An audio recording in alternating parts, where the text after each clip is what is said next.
Hi everyone, happy 10-10-20. Just realized that's what the date is. Not that exciting, but it's all I could think of as remarkable about the date today. Hope you guys are doing well. We are still not having rain here, which is great. We were a little worried about the patio tonight, and we were like, I guess it's gonna be a takeout night, but now it's not raining, and now it says it's not gonna rain until 10 o'clock. Hi Andrew, welcome. Hi Noma, hi Gail. Yeah, so if you were thinking about getting food and wanna wear a sweater, we will have the patio open tonight. And some exciting news on the patio note. We ordered a big fancy cover for the patio. A whole setup that is gonna come in mid to late week next week, depending on when it arrives. So we'll send out an email as soon as it's all set up, but it's gonna be like a big metal structure. It's gonna look nice. It's gonna be covered on 3 sides with like a clear, thick plastic tarp. We're gonna have lights in there. We're gonna have the big heaters, the big metal, propane heaters. So we're hoping that it ends up as a pretty comfy setup that we could use for the next, couple months. I know some of you guys have asked about indoor dining, and we are not completely opposed to it. It would just be a lot of work, and we're trying to figure out what it would look like and what would make the most sense. And our dining rooms are just so small that the amount of tables we could fit in here probably wouldn't be, a lot. But yeah, I will keep you posted on indoor dining, but outdoor dining will be covered and heated in the next week or so. And I will keep you posted on that.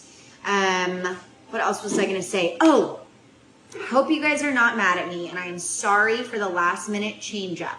I'll say this at the end too, for anyone who is not quite on here yet. There are 5 weeks in October, and so on the schedule, I had us not doing a tasting on the final week, which is Halloween. But I am driving down to Sonoma next weekend for my best friend's baby shower, socially distanced in the woods. And we had to change the Airbnb house because of fires.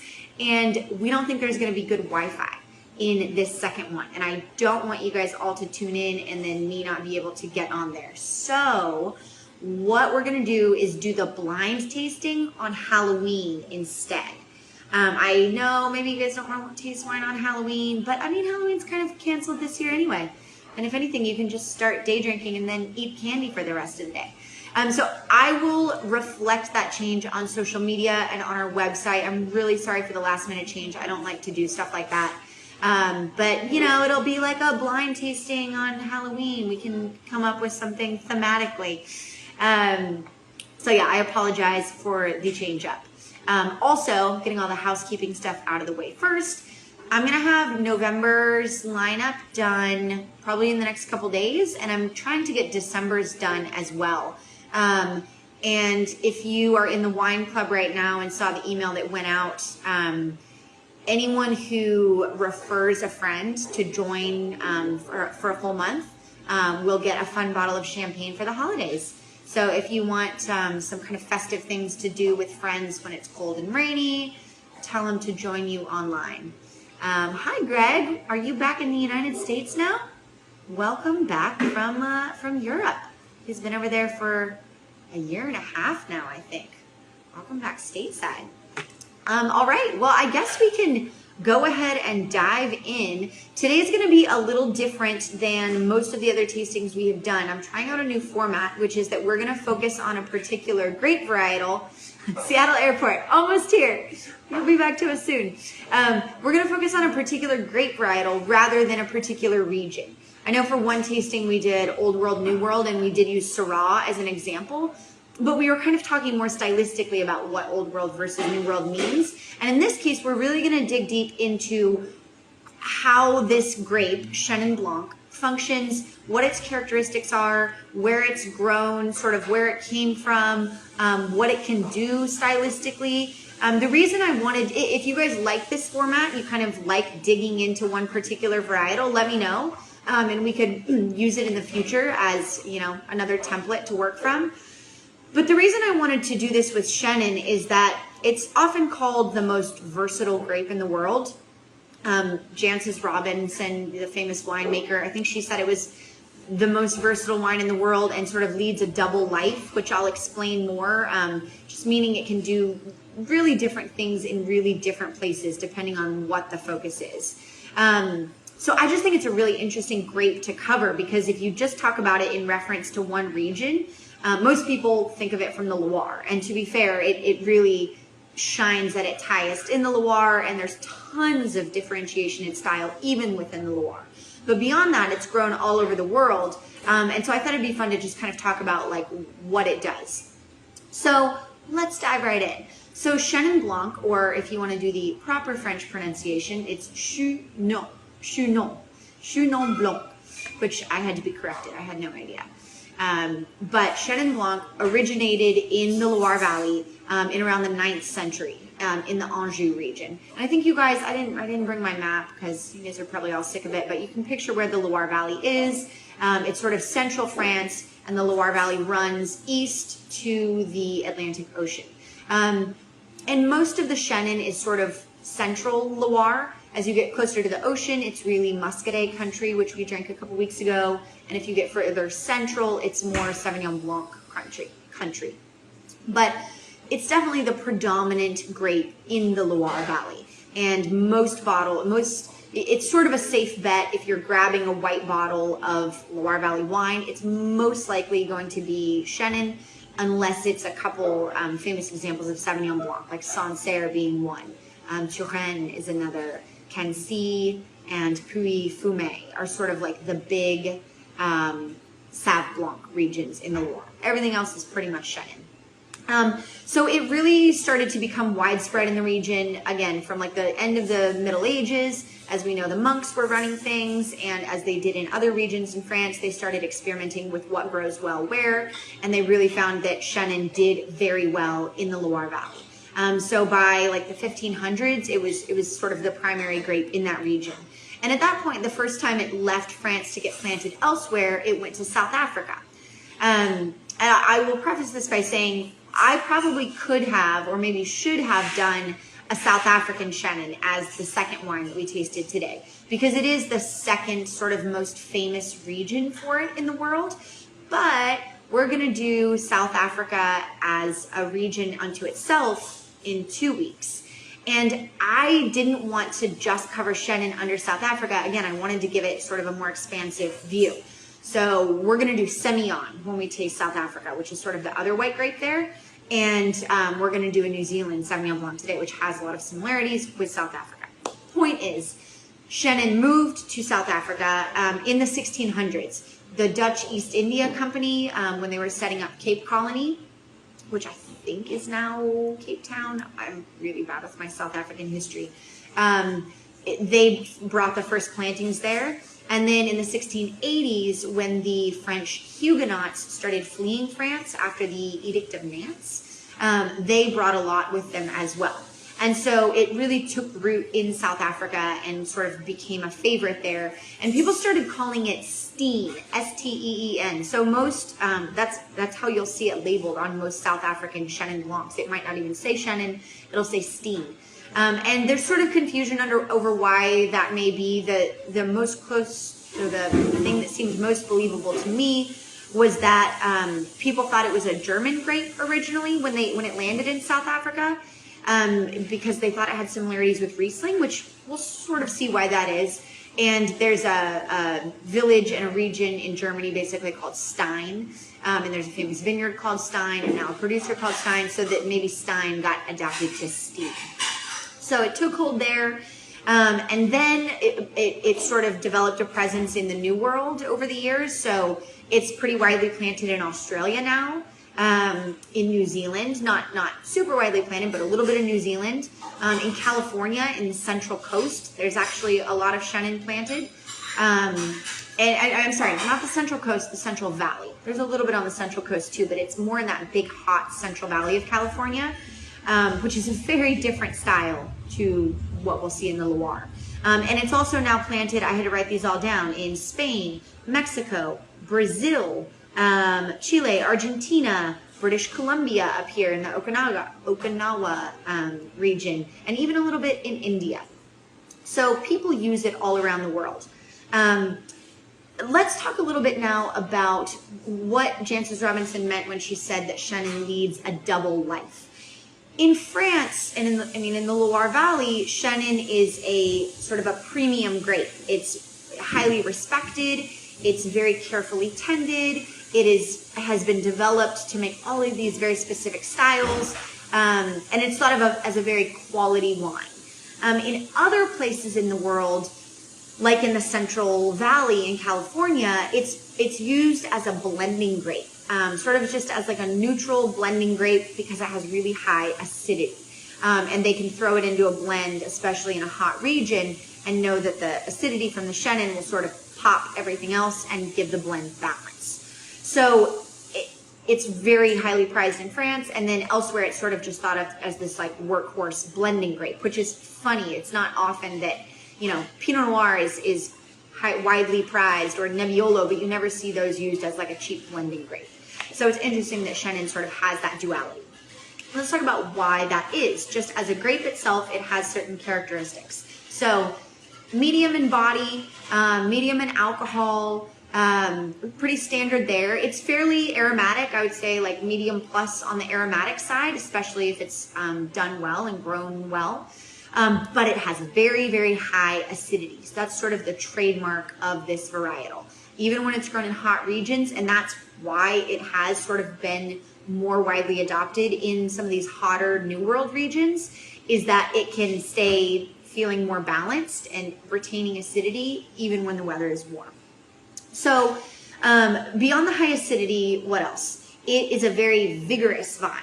Basically what this means is that it just sort of grows wild. It has a lot of vigor, and I don't know if we've really talked about this much, but from the viticulture point of view, a grape only has sort of X amount of energy in the root system, if you want to think about it that way. And when a bunch of different, a bunch of different vines are growing and leaves on the vines and grape clusters, the energy or concentration sort of gets diluted because there's so much, volume that it is going out to try and cover. And so some grapes naturally, some varietals naturally just have more vigor and want to grow more intensely than other varietals. And Chenin is one of them. So for a blending grape, that's great because you're going to get a high quantity. It's not going to taste like much, but it will have acidity. And that's often what these maybe, not as nice or just, lower cost wines that are, they just want something affordable that they can kind of get a lot of and still have the main quality that they're looking for. So Chenin is great for that. But conversely, if you are trying to make sort of fine Chenin, you need to be really careful with pruning back a lot. Pruning your vines pretty intensely, and then green harvesting, which is, timer's going to tell me I have only 5 minutes left on my Instagram for the day. Anyway, green harvesting is early on in the harvest season, sort of after bud break, early summer, where the leaves sort of go wild, and you want to cut those back, again, just to sort of get rid of surface area that the nutrients and the energy and everything can go towards. So you need to be careful with your pruning. It also is a grape that buds early and ripens late, which means it's prone to frost in the spring because it buds early, and then frost might happen afterwards. And then similarly, later in the fall, it's also prone to getting in trouble with fall frosts, or more commonly, just a lot of autumn rain. It needs to hang on the vine longer to develop the sugars and the flavor concentration to be in balance with the acid. So it makes it sort of a finicky varietal to grow. And again, in warmer climates, that's sort of a good thing because they don't have as much trouble ripening it, and it can retain its acidity.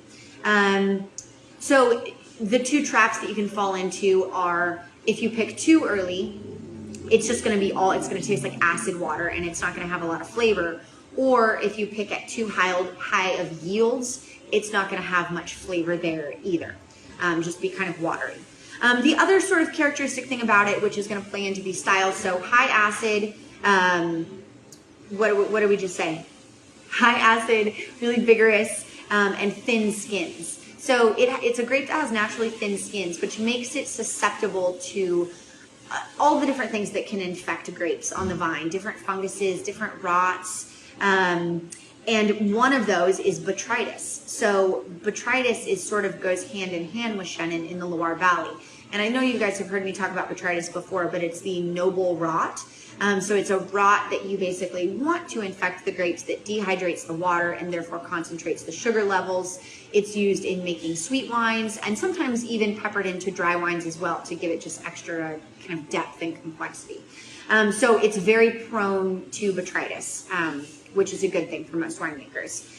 So that leads me to, with all of these kind of stylistic things in mind, what this leads to is the fact that you can make a lot of different types of wine in terms of style. So you can make dry whites, which we see in some parts of the Loire Valley. Savinier, the Loire Valley white that we're going to be tasting today, is the most famous for dry style Chenin in the Loire. And then most of the New World styles of Chenin will be dry as well, most from South Africa, and some of the other regions that we mentioned. Most of the sweet wines are in the Loire. So you have very dry, and on a Loire label it should say sec. It's not required to, like I don't think it says sec on here. I think a lot of people don't say it with Savinier because it's sort of understood that it will be dry. But on a lot of other regions in the Loire where they make sweet or not sweet, if you look for sec, that means it's going to be a dry style. Then they make demi-sec, which is just off dry. It's not a sweet wine. It's sort of like that cabinet level in German Riesling, which we have talked about. It's not totally sweet, but it's just a little bit. And generally, or sometimes, you might not even pick up on how sweet or it even being sweet because the acid is so high. So that's sort of why people would leave residual sugar, is to balance out the acidity. And so those will say demi-sec on the labels. And you'll find those, I should just make a list for you. I'm happy to make a list and include it in the next Wine Club email if anyone's curious. But like a lot of French regions, you sort of have to decode what you're drinking by the name of the AOC. It's not going to say Chenin Blanc on the label. So regions that make dry Chenin would be Savinier, Anjou, Jasnier, Vouvray, Mont-Louis-sur-Loire, Semur. All of those are dry Chenin appellations, but then most of those can make off-dry and sweet as well. So you see a lot of demi-sec in Vouvray, in Mont-Louis-sur-Loire, in Semur especially.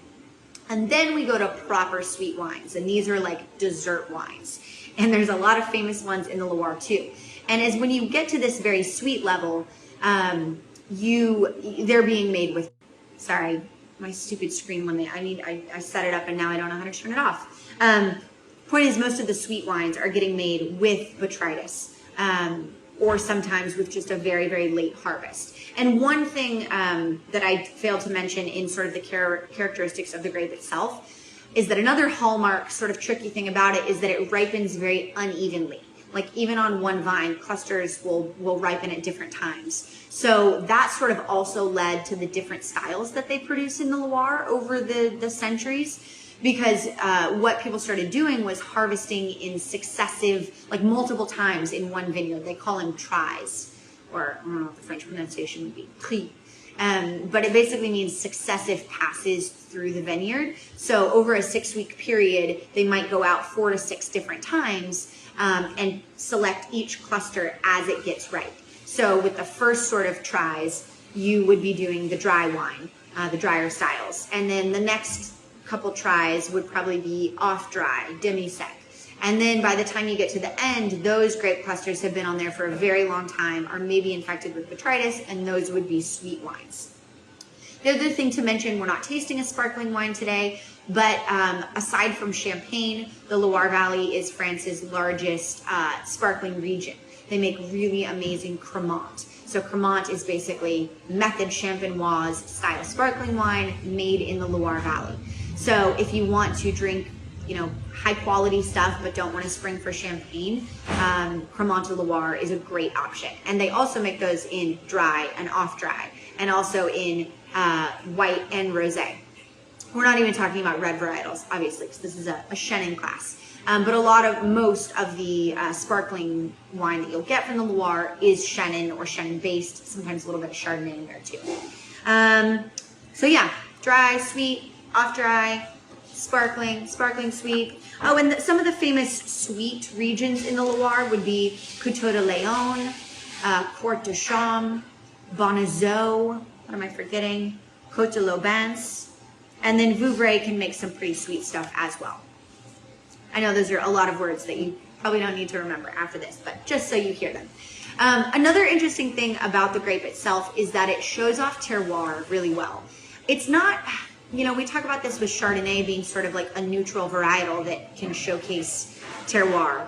And Chenin is less neutral because it has really delicate, elegant aromatics, but it does somehow really showcase whatever soil and climate it is grown in. So it can vary a lot depending on where you are. In heavier soils, like clay-based soils, it tends to lend itself to like a richer, weightier wine. Often that's where they'll do a lot of botrytis stuff, so you end up with these kind of richer style dessert wines. In really sandy, well-drained soils, you end up with lighter, fresher styles. Limestone soils really pop the acidity, so like in Vouvray, where it's all limestone and chalk, that's often why they leave residual sugar, because the acid is just so sharp there. And then in schist or like these really rocky sedimentary soils, you tend to have a lot of like rocky minerality, and that's what we're going to taste hopefully in the Savennières. So any questions on the grape itself? I sort of just blew through a lot of profile stuff. But I guess now we're going to continue talking about the Loire Valley for a minute, but in reference to Savennières specifically, and talk about what the environment is like here, generally what we could expect from Chenins from this region, and then we're going to taste it. You guys can tell me what you think. And then we'll do the same thing with the New Zealand Chenin. Yeah, I wish I could have given you, you could do a Chenin tasting where you have sec, demi-sec, sweet, which they call doux, D-O-U-X, one from every continent. Like there's just a lot of variety in Chenin. So I hope you like the two from today. So I guess as we continue talking about the Loire, the climate of the Loire, debating whether I should get my map. I think I'm not going to. If you guys want to look it up, you can see exactly where Savennières is. But like we said, the Loire Valley sort of winds along from central France to the Atlantic. And actually, it was an ancient, that whole area, the basin, was an ancient seabed millennia and millennia ago with under the surface volcanoes. The official terminology. And at some point there were the plates shifted, and what is now northern and southern France sort of came together and made a valley, and that valley is the Loire Valley. So it really does sort of divide France in the middle, north to south. And it means that the soils in the Loire are a lot of fossilized shells, bones of old, sea animals, like a lot of marine soils, sedimentary soils. So as you can imagine, that's really great for wine. Tends to give wines a lot of character, a lot of flavor, and it leads to, and the fact that there were these underground volcanoes as well means you have not only limestone, but you have a lot of these like igneous volcanic rocks as well. So in Savennières specifically, Savennières is a tiny little region. And I actually had to look this up because I was like, that sounds really small. It's only 385 acres, Savennières as an AOC. To put that in perspective, Dundee Hills is 6,950 acres, and Ribbon Ridge is a little over 3,000 acres. And this is not even 400 acres. So it is small. And I think sometimes we don't realize with a lot of these French AOCs. You know, France is not that big of a country, and yet it holds so many famous regions, and a lot of them are not that large, which means that they often have very distinct soil types. So the soil for Savennières is schist, and I looked up a little more information on exactly what schist is, and it's basically it's a volcanic rock that's kind of compressed quartz. A lot of these like shiny minerals, like it's kind of shiny to look at. So quartz, graphite, feldspar, muscadite. There's even talc in there, you know, what you make talcum powder from. Is simply, oh yeah, Gail says simply to the west of Paris. Yeah, exactly. It's sort of like slightly south, but yeah, basically just west of Paris. And then straight onto the Atlantic. And, you know, if you go further east, more central, you get more limestone soils, and that's where, and Kimmeridgian clay, which is that white chalky clay, which is where Sauvignon Blanc does really well. So Sancerre's there. It sort of ends up in Sauvignon Blanc land. Chenin is more central Loire, and Savennières is even just a little bit east of that, slightly closer to the Atlantic. And Gail is saying that the schist is very black, kind of central core earth material. That makes sense. And so beyond the soils being a little different, being these really schisty, mineral-driven, rocky soils, that means they're very well drained. So the roots are forced to go really, really deep to get nutrients, and the deeper the roots go, as we know, just gives more complexity and depth to the wine. There's also a lot of really old vines there, and the older the vines, the less vigor they have. So they sort of do that process naturally of having to like pull the vigor back. So you find some of the oldest Chenin, probably the oldest Chenin Blanc vines in the world are in the Loire and in Savennières. But beyond the soils differentiating in Savennières climatically, in central Loire, where Vouvray, Montlhéry-sur-Loire, where a lot of these chalk soils are, there tends to be more mist and more fog because they're further from the ocean and just the way the river is laid out. And so that tends to be the natural home of more botrytis, which is why you tend to see more sweet styles in those more central regions. Savennières being a little bit closer to the Atlantic, you do get some of those breezes from the ocean that help kind of clear the humidity and the fog and the mist, and so you tend to see less botrytis.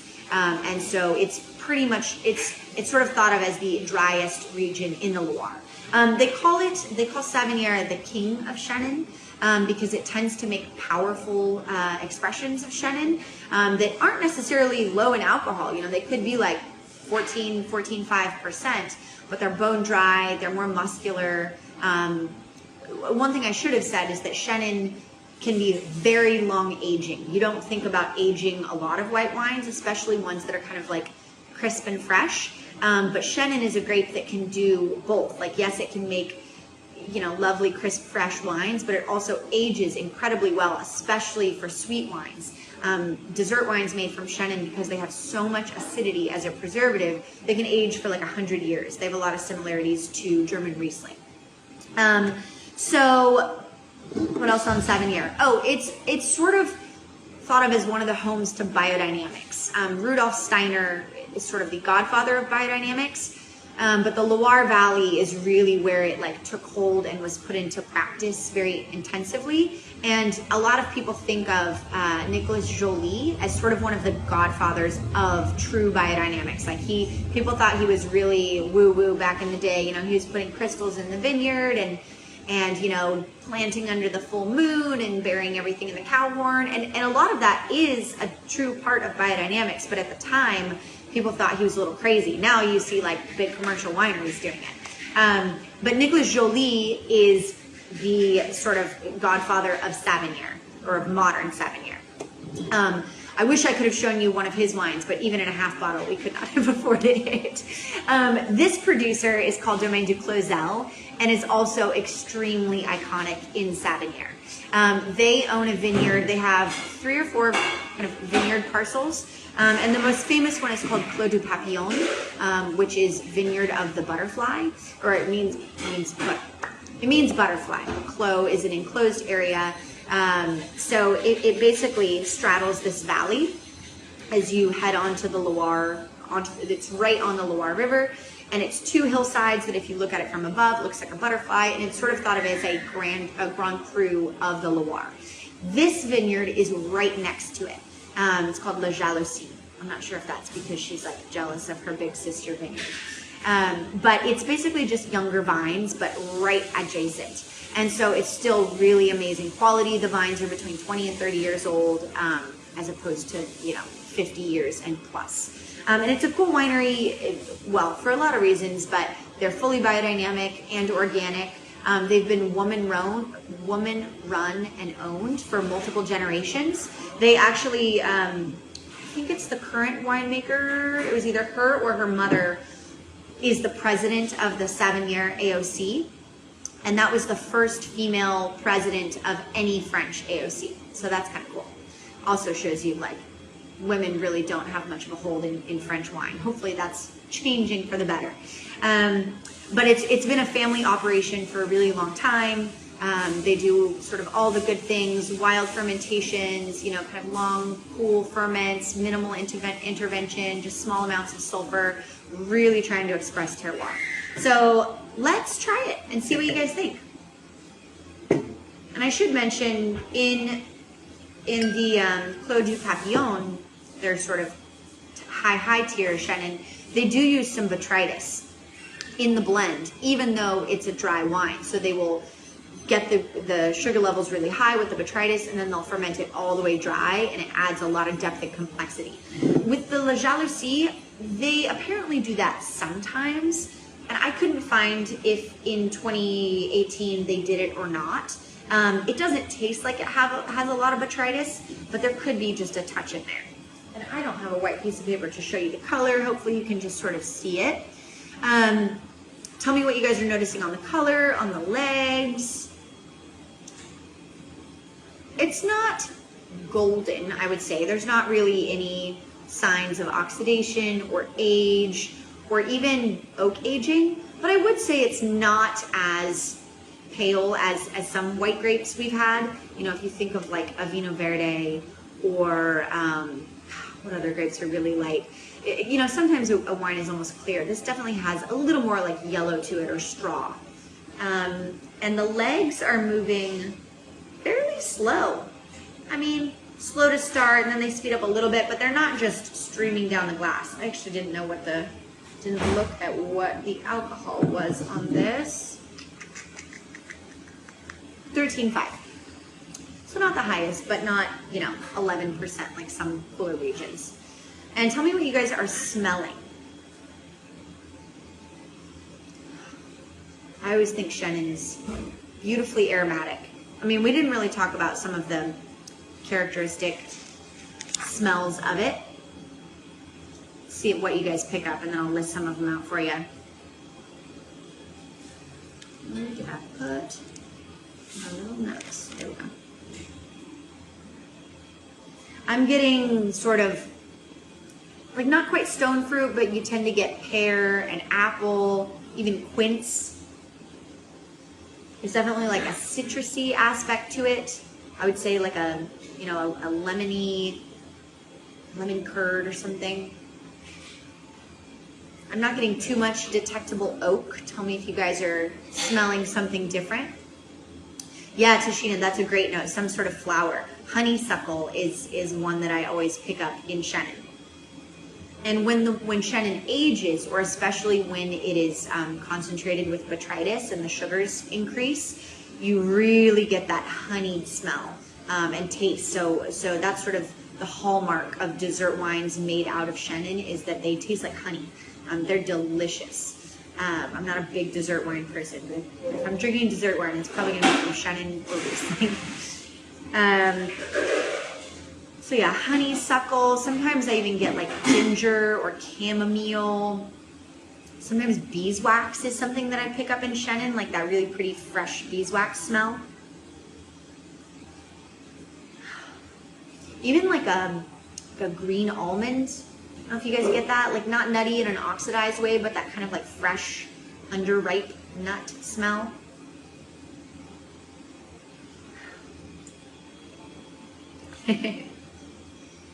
All right, let's taste it. and see what we're tasting.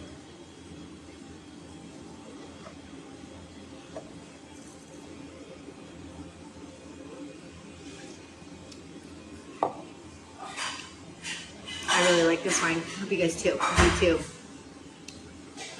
What are you noticing on the palate versus on the nose?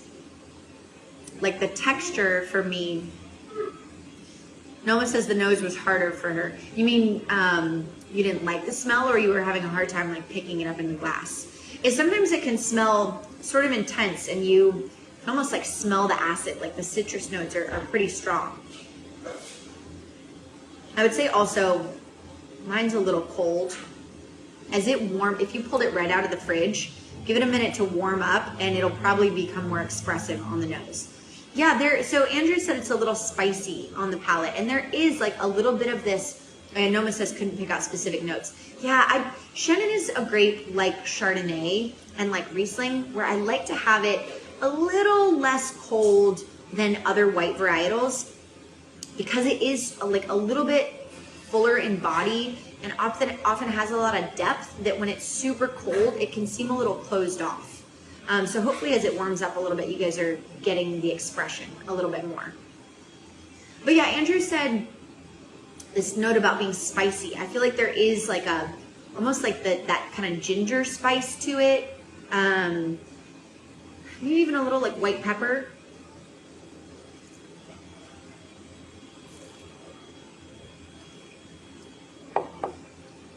How about the acid? How do you guys feel about the acid? It's definitely present. But for me, I feel like the richness sort of is balanced out by it. Like this, it doesn't even seem like a rich wine necessarily, but I think that's because the acid is so high. Like it's actually fairly weighty. Crisp, dry, light, perfect if it was 90 out. Yeah, absolutely. And Chenin is one of those grapes that, you know, it's sort of versatile year round. You know, it's great on a hot summer day, but it's also, and hopefully this will again come out a little bit more as it warms up.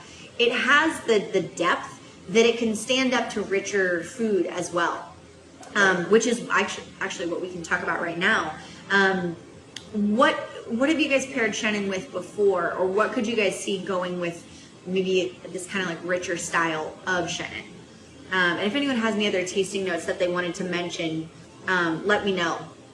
But I always think Chenin has this sort of like waxy, rounder, kind of like sexy mouthfeel to it. That's not quite as like sharp and light as some other white varietals.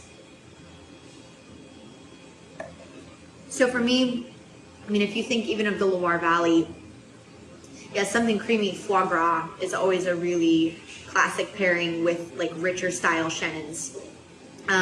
Nicole says Thai food, which is a really good point. So even though this is a dry Chenin, when wines do have just a hint of being off dry and have high acidity, those are always good pairings for spicy food.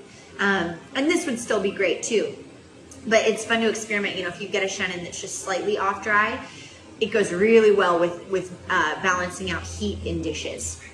Yeah, Tashina says, and Andrew, a little bit of an oily mouthfeel. Absolutely. I'm glad you guys are kind of picking up on that, which means that it can stand up, yes, to like, you know, quail, duck, chicken, kind of stuff with creamier sauces. I always love Chenin with richer seafood, you know, as opposed to like raw bar seafood. With a style of Chenin like this, I think, you know, scallops, lobster, white fish.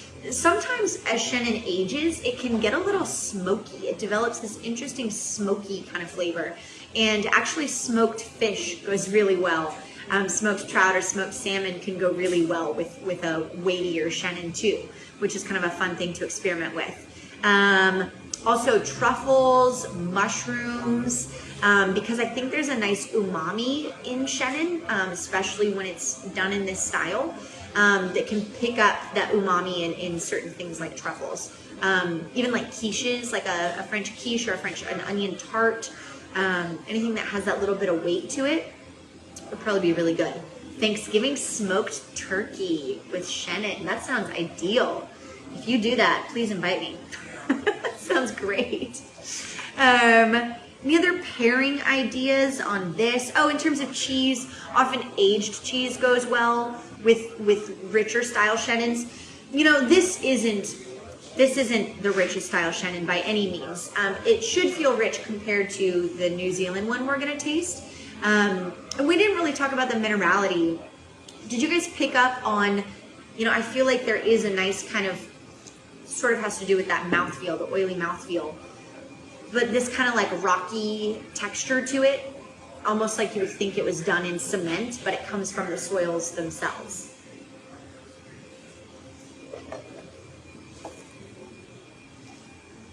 You know, like you almost feel like you had gravel in your mouth. I don't know if you guys get that at all. But yeah, I think that was all I had to say about this one. Oh, just that it can get richer in general. And if you liked this one, I would encourage you to like try out some styles, try out some aged ones, try out just a little bit of sweetness and see how you like it. Old Chenin is so good, Greg says. Now, Greg's been drinking all the amazing European wines for the last year and a half, so welcome back to America, where they're all very expensive and inaccessible.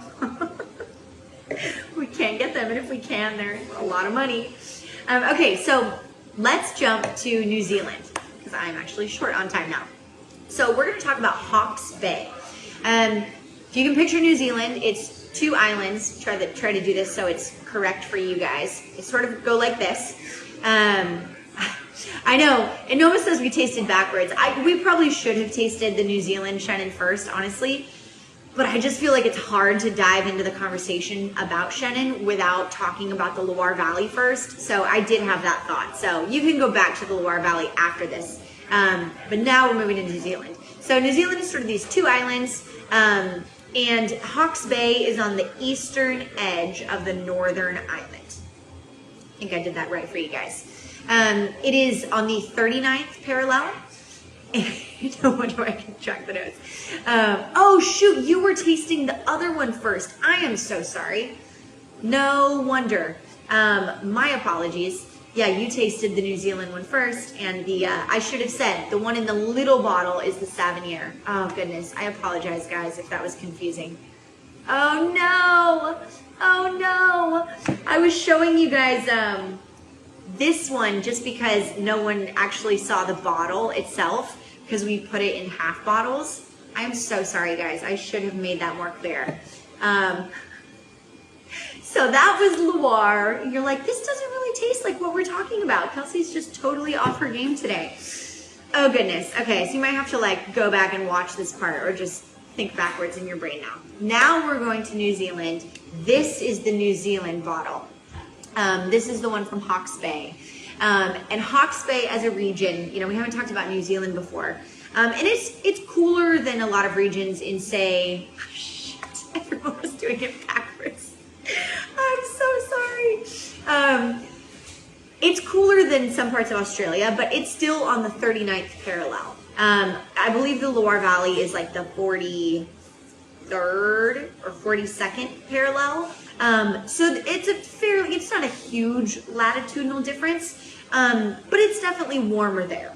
Hawke's Bay is a cooler area of New Zealand, but it's still pretty warm. And it's also basically in a rain shadow region. So there's a big mountain range on that northern island that prevents a lot of kind of, you know, foggy or rainy stuff from hitting it.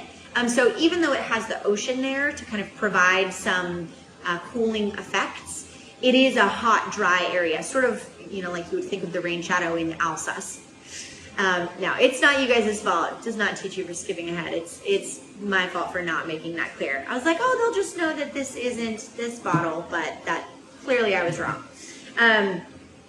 So hotter region, right next to the ocean, obviously. The soils there are going to be something they call Gimlet's gravel, which they have such fun names for stuff down there. Gimlet's gravel is basically overflow from a big river flood that goes through the region. Good, almost like in the French. That deposited a lot of these like loose, silty, gravelly soils all across Hawke's Bay. And so they're basically just kind of gravel. They don't have a ton of, from what I I honestly should know more about this region. But it's sort of like silty, stony gravel. I don't think it's particularly like schist or limestone. It's sort of just like terraced riverbeds. But it still provides really well-drained soils that force the roots to go deep. So in a region that is warmer, it helps the vines kind of like take root, develop complexity, all that good stuff. So warmer, it was established in 1851. It's the oldest region in New Zealand at that age by missionaries who brought vines or who started planting when they sort of went to the island. And what else should I tell you about it? I honestly don't know that much more about it. Let's taste the wine. It's probably why I didn't do New Zealand as a whole region, and I should sometime because I am not the biggest New Zealand aficionado. Okay. So now, I wondered why everyone was so quiet. I was like, man, we have some really like untalkative people today with tasting notes. Everyone's just wondering why I'm talking about something completely different. Okay, you guys are gonna be pros on this one. Yes, glacier deposits probably. I think you're totally right. That would make sense. So this one in the glass, I don't have them side by side, but this one looks a little bit lighter to me. A little more like green notes. Yep, as I said it, Tashina wrote it, absolutely. It's just funny that I was like, God, am I crazy right now? Does no one agree with me? And let's look at the legs here. Actually, don't know what the alcohol is on this either. 13%. So that's interesting. It's actually a little lower in alcohol. It probably means it's a hotter region. So they probably picked it a little earlier. Probably didn't stay on the vine as long as the French one. Legs are moving fairly quickly. Makes sense for 13%. Although, as I said that, well, let's taste it. Tell me what you guys notice. So smell it first. And this wine smells a little funky. It's a natural winemaker. There is a little bit of sulfur in here, and I can't quite figure out exactly where the funk is coming from. They acted like it had to do with like the vineyard site and like a long native fermentation. But there is definitely, it's more of like an earthy, sort of like musky smell, and less of those like pretty honeyed notes that we got in the French one. A little chalky. Yeah, I could smell a little bit of some kind of like rocky chalky something in there. There's also the chance, my bottle, and maybe if you're picking up that funky tennis shoe is what I call this smell. I have a feeling that some of these bottles might have a little bit of reduction. We've never really talked about reduction, and of course it's not my intention to give you a wine that has flaws, but luckily reduction is one. Give us a little learning moment. Reduction is common in screw caps, which is the favored closure of the southern hemisphere. So pretty much all the white wines and a lot of the reds in Australia and New Zealand use screw tops. But reduction is the opposite of oxidation. So oxidation is where you get too much contact with oxygen. Reduction is where you get not enough, and you start to get these sort of like canned vegetable smells, like sometimes smells like canned green beans. It will blow off as it becomes exposed to oxygen. So I have a feeling that this bottle might have a little bit of reduction. If that's the case, I would maybe even decant it or just stick it in your fridge and drink it tomorrow or something. And see if it's blown off. Generally reduction, like if I open a bottle that smells like that, I'll decant it back and forth a couple times. It usually goes away. But I think it also has to do with natural fermentation as well. So wasn't really what I was going for, but good learning opportunity. Any notes we're getting on the other side of that? I feel like I'd get a little bit more like lime, maybe even grapefruit, green apple, sort of these like lighter, more citrusy kind of green notes to it. I don't really get much honey, don't get a lot of the floral notes. Yeah, that's one of the reasons, sort of the main reason that people don't want to use screw caps. And Often if a wine is in there for a short enough period of time, you don't run the risk of being reduced, but it obviously, you know, this is a very young wine. This is 2019 Southern Hemisphere, so like, you know, a year and a half, 2 years old, but it's still, it can happen a little bit. But it's sort of the best of the wine flaws because you can fix it. You just aerate it a little bit. You know, oxidation, you can't roll that one back, or if the wine's corked, you can't roll that one back. Yep, they are easy to take off, absolutely. So kind of fresher, greener notes. Let's taste it, see what you guys are tasting.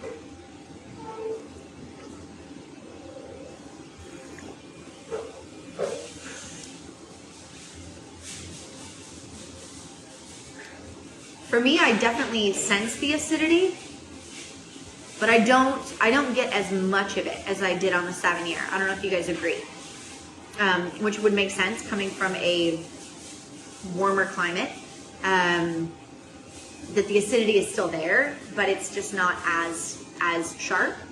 Oh, but Tashina disagrees with me, which is totally fine. Sharper than the other one. So here's what I would say is that the body to me on this feels lighter and crisper, which I guess could seem like a little sharper, whereas the Sauvignon felt a little bit rounder, a little bit more oily. But I think the overall acid level in the Sauvignon was probably a little bit higher to balance out that richer style body. This one overall does feel like kind of light, crisp, fresh. I get sort of this like sweet pea flavor profile, or like spring vegetables. I don't know if you guys get that at all as a tasting note. Yeah, so thank you for noticing this, Anna. So seems sweeter, but less other flavors to compete with it. So this actually does have 3 grams of residual sugar. And again, it's not like a sweet wine, but it's sort of that like just slightly off dry that they're kind of balancing with the acidity. And less other flavors, you know, I would agree. I like this wine. And I think it's fun to try a New World rendition of Chenin. Is it my preferred one? No, I think I like the Sauvignon better, but it is interesting to see what Chenin can do in different places. Maybe even a little more like tropical notes to it, like a hint of like peach or guava or something like that. It's like I was going to say something about sweetness. Now I can't remember. Any other thoughts on this one? It's going to drive me crazy. I'll think of it in a moment. In terms of pairing, you know, I would pair different stuff with this than I would with the Sauvignon. You guys have any ideas on what you would do with this one? I would say overall, like anything fresher and greener, you know, salads, you know, salad with goat cheese. Goat cheese overall goes well with Chenin because, again, what grows together goes together. I would say Sauvignon Blanc and goat cheese are the ideal pairing, but Chenin goes pretty well with goat cheese as well. Fish, Tashina says. Yeah, I would say for seafood, more of like light and grilled or even fresh. You know, you could do raw oysters with this as opposed to the Sauvignon, maybe like richer with butter sauces, something like that. These wines remind me a little bit of Gewürztraminer. Yeah, you know, Gewürztraminer, I could see that a little bit because Gewürztraminer is very aromatic, and it also has that like weightier, richer style body to it. Gewürztraminer, the biggest difference would be that Gewürztraminer doesn't have nearly as much acid as Chenin. And sometimes can be very floral on the nose. So you end up with like a sort of icky sweet tasting wine with not much backbone, and it smells like a flower garden. That's like bad Gewürztraminer. And with Chenin, you would just end up with like kind of bland, high acid wine. Interesting. They sort of would go in opposite directions, even though they have those similarities. Niçoise salad. Yeah, actually, that'd be really good with this. Yeah, like lightly seared tuna, some olives, some greens. I wrote down a couple other ideas and then I lost them. Yeah, fresh seafood. Oh, Chenin, you know, Chenin goes really well with any kind of fruit. So if you have salad and you're throwing apples or pears, some cheese, Chenin always goes well with stuff like that. Sushi, Chenin is a really great sushi wine. Especially lighter, fresher styles, which would kind of pick up like the wasabi and those more vegetal notes in particular rolls and dishes. Chenin is one of my go-to wines for sushi. And yeah, any of those like spring vegetables, peas, asparagus, stuff like that. I was thinking when we were tasting the Savennier, we just changed the burrata set on our menu, and it's ridiculous. It's roast squash with smoked honey, brown butter, and burrata and pomegranate seeds, and this would be like the ideal pairing with it. Throwing that out there. Oh yeah, as I'm saying brown butter, Greg says brown butter sauce with some miso cured cod. Absolutely, that would be great. Yeah, and yeah, sushi wine, I would say, you know, this could still go well with sushi. It's not as rich and it's not oxidized like some Chenins. But especially a New World Chenin would be a safe bet with sushi with those kind of green notes. By the way, Noah says, by the way, I usually taste in the order the wines are listed, hence my confusion. I know, I really apologize for that, guys. I probably did list the New Zealand one first, huh?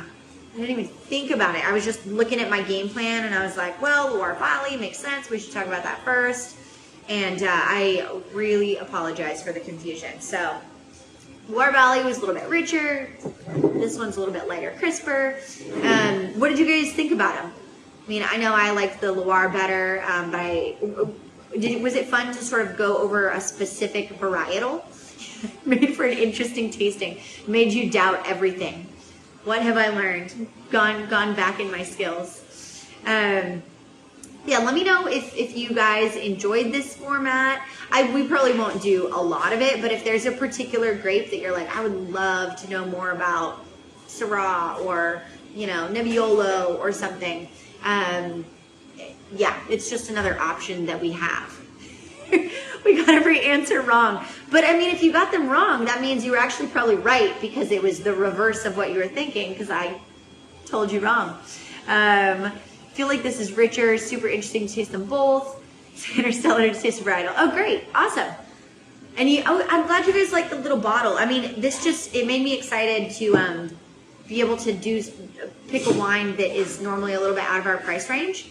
So yay, I'm glad you guys like that. We're also utilizing the half bottles this month for the blind tasting, which, let me announce this again if you weren't with us at the very beginning. I am changing something up on you guys. Halloween is the 5th Saturday of October, and we only do 4 tastings, so I had planned on taking Halloween off, but I'm driving down to Sonoma next weekend for my friend's outdoor baby shower, and we had to move Airbnbs because the fire, and the new Airbnb, we do not know how the Wi-Fi is going to be. Point is, next week is going to be off, and we are moving the blind tasting to Halloween. So I will post that on social. We just realized this today, and I'm really sorry to change it up on you guys, but you get next week to be eager and excited. And then we'll push the blind tasting to the last weekend of October. Can you reuse? Oh yes, actually, thank you for offering that, Andrew. I would love to have the half bottles back if you're just going to recycle them. I mean, they're not super expensive, but they're not free, and I would love to sterilize them and reuse them if we could. I don't need I'll get new plastic caps. Thank you guys so much for asking that. Should we be refrigerating the half bottles since they're rebottled? You know, temperature won't have much of the main concern is like when I put them in the bottles, I just want to seal them up right away so that there's not a lot of contact with oxygen. Temperature shouldn't have an overt effect on them more so than a normal bottle. I mean, I would say if it's a white, you could stick it in the fridge regardless, so just so it stays at a constant temperature. And if it's red, just a cool place is fine. You know, if you cool it down, then it's going to have to warm back up, and that actually causes more fluctuation in the temperature. So I would just put it in a nice cool place. And we're gonna, well, actually, I think I am out of time. It's probably going to kick me off. It's 4 o'clock. I will announce November's lineup in the next couple days, and I'm going to get December lined up as well. I won't see you guys next week. I will see you week after next for South Africa, and then the final week for blind tasting. Thank you guys for being patient with me. I much appreciate it. Have a great day. Come sit outside on the patio tonight because now it's not raining, and we will see you next week with the covered patio. Okay, have a great couple weeks.